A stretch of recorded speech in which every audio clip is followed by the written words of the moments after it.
نحمدہ و نصلی علی رسول کریم اما بعد فاعوذ باللہ من الشیطان الرجیم بسم اللہ الرحمن الرحیم۔ السلام علیکم ورحمۃ اللہ وبرکاتہ۔ قرآن و دین چینل میں آپ سب کو بہت بہت خوش آمدید کہتی ہوں۔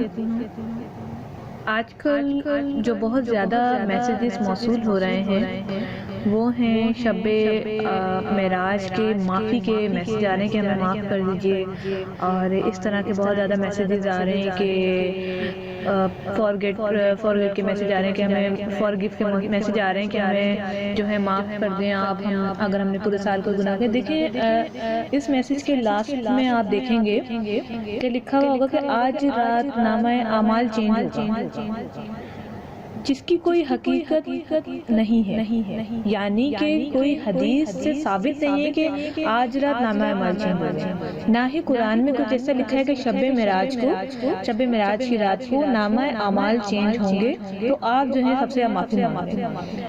اول تو یہ ہے کہ اگر آپ نے کوئی گناہ کیا ہے اور وہ آپ کو یاد ہے تو آپ اس شخص سے پہلے معافی مانگیں، لیکن اس طرح نہیں۔ جب آپ نے گناہ کیا اور آپ کو اس کا ازالہ ہو گیا کہ میں نے گناہ کیا ہے تو اسے اسی وقت معافی مانگیں۔ اول تو یہ بات رہی نامہ اعمال چینج ہونے کی بات، تو دیکھیں یہ کسی حد تک کہیں سے بھی ثابت نہیں ہے کہ نامہ اعمال اس رات چینج ہوں گے۔ بیسیکلی انٹرنیٹ پہ اگر دیکھا جائے یا بہت زیادہ ادھر ادھر دیکھا جائے، کچھ چھوٹی موٹی بکس جو بآسانی 15-20 روپے کی مل جاتی ہیں ان میں دیکھا جائے تو شب برات کے حوالے سے یعنی یہ بہت زیادہ پھیلا ہوا ہے کہ اس رات نامہ اعمال چینج ہوتے ہیں، لیکن کچھ علماء کرام سے میری بات چیت ہوئی تو انہوں نے اس سے بھی انکار کر دیا۔ تو میری یہ بات ہو سکتا ہے ہزاروں لوگوں کو ہضم نہ ہو، یعنی کہ ہزار لوگ اس بات سے ایگری نہ ہو، لیکن یہ بات سے آپ کو ایگری ہونا پڑے گا کہ شب معراج کی رات میں نامہ اعمال چینج نہیں ہوتے۔ شب معراج کی رات وہ رسول پاک صلی اللہ علیہ وآلہ وسلم اللہ تعالیٰ سے ہم کلام ہوئے تھے اور وہ معراج پر گئے تھے۔ معراج کا مطلب ہے اوپر کی طرف جانا، یعنی آسمان کی طرف وہ گئے تھے، وہاں جا کے انہوں نے اللہ تعالیٰ سے گفتگو کی اور جنت کو دیکھا، دوزخ کو دیکھا، یعنی اپنی زندگی میں ہی انہوں نے جو ہے جنت اور دوزخ دیکھ لی، جو کہ ہم مسلمان یا غیر مسلم انسان جو ہیں، ہم انسان وہ قیامت کے دن ہی دیکھیں گے۔ جنت ملے گی تو جنت دیکھیں گے، دوزخ ملے گی تو دوزخ دیکھیں گے، لیکن رسول پاک صلی اللہ علیہ وآلہ وسلم اپنی زندگی میں ہی یہ سب کچھ دیکھا اور ہم سب سے شیئر بھی کیا۔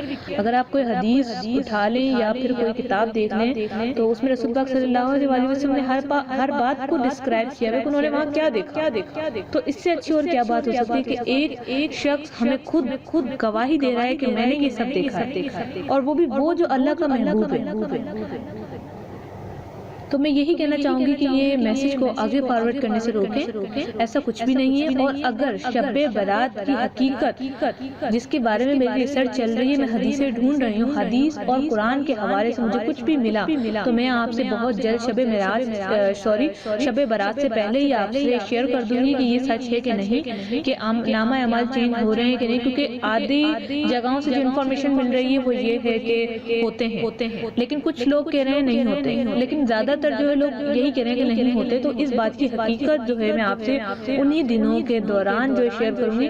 فی الحال شب معراج کی رات کے حوالے سے میں آپ سے کہہ دوں کہ پلیز یہ میسج آگے فارورڈ نہ کریں۔ اگر آپ کے پاس آ گیا کوشش کریں یا تو شخص کو سمجھائیں، اگر وہ نہیں سمجھ رہا تو پھر آپ آگے فارورڈ نہ کریں، کیونکہ دیکھیں جو بات ہمارے نبی کریم صلی اللہ علیہ وآلہ وسلم نے نہیں فرمائی اس بات کو آگے پھیلانا بھی ایک گناہ کبیرہ ہے۔ جس طرح اللہ تعالیٰ کی ساتھ کسی کو شریک کر دینا کفر ہے، اسی طرح سے اپنی کوئی حدیث بنا کے آگے پیش کرنا بھی بہت بڑا گناہ ہے۔ یہ ساری باتیں جو میں نے بتائی ہیں یہ میں نے اپنے نالج سے بتائی ہیں، میں نے آپ کو کوئی حدیث کا حوالہ نہیں دیا، کیونکہ میں نہیں چاہتی کہ حدیث میں اگر کوئی بات ادھر کی ادھر جائے۔ قرآن پاک نعوذ باللہ، قرآن پاک میں اگر کوئی بات ادھر سے ادھر تو اللہ تعالیٰ ہمیں پکڑ لے گا، بے شک ہم کتنے بڑے عالم ہی کیوں نہ ہوں۔ اگر ہم نے بات اللہ تعالیٰ کی بات میں ایک لفظ کا بھی رد و بدل کیا تو اللہ تعالیٰ ہمیں کبھی معاف نہیں کرے گا اور ہم کفر میں شامل ہو جائیں گے۔ تو کوشش کیا کریں لوگوں کو اس طرح کی باتیں جس کا آپ نے تصدیق نہ کیا ہو آگے نہ فارورڈ کریں، نہ آگے بتائیں۔ اکثر لوگوں کی عادت ہوتی ہے کہ اپنے آپ کو اسلامک شو کرنے کے لیے یا پھر آپ کہہ لیں کہ اپنے آپ کو دکھانے کے لیے کہ ہمیں دین کے بارے میں معلوم ہے، حدیثیں بنانا شروع کر دیتے ہیں۔ حدیث کچھ اور ہوتی ہے، پتہ کچھ اور ہوتا ہے۔ تو دیکھیں ایسے میں خاموشی بہت بہتر ہے، آپ اس سے اچھا خاموش ہی رہیں، خاموشی اختیار کر لیں اور کسی کو ایسی حدیثیں نہ بتائیں جس کی کوئی حقیقت ہی نہ ہو۔ تو امید کرتی ہوں آپ کو میری چھوٹی سی ویڈیو پسند آئی ہوگی، اور دعا گو ہوں جن لوگوں سے یہ گناہ ہو گیا ہے تو اللہ تعالیٰ انہیں معاف فرمائے، آمین۔ کمنٹس میں آمین لکھ دیا کریں، ہو سکتا ہے آپ کے آمین سے کسی کے گناہ کی بخشش ہو جائے۔ تو چینل کو سبسکرائب کر دیں تاکہ آنے والی شب رات اور رمضان کی آپ کو بہت ہی اچھی ویڈیوز مل جائیں۔ یاد رکھیے گا کہ شب رات یا شب برات ایک ہی بات ہے، اس میں کنفیوز ہونے کی ضرورت نہیں ہے۔ تو آپ نے جو ہے میرے چینل کو سبسکرائب کر دینا ہے تاکہ آپ کو عبادات وظائف ملتے رہیں۔ تو قرآن الدین چینل کو اجازت دیجیے، اپنا بہت زیادہ خیال رکھیے گا۔ السلام علیکم ورحمۃ اللہ۔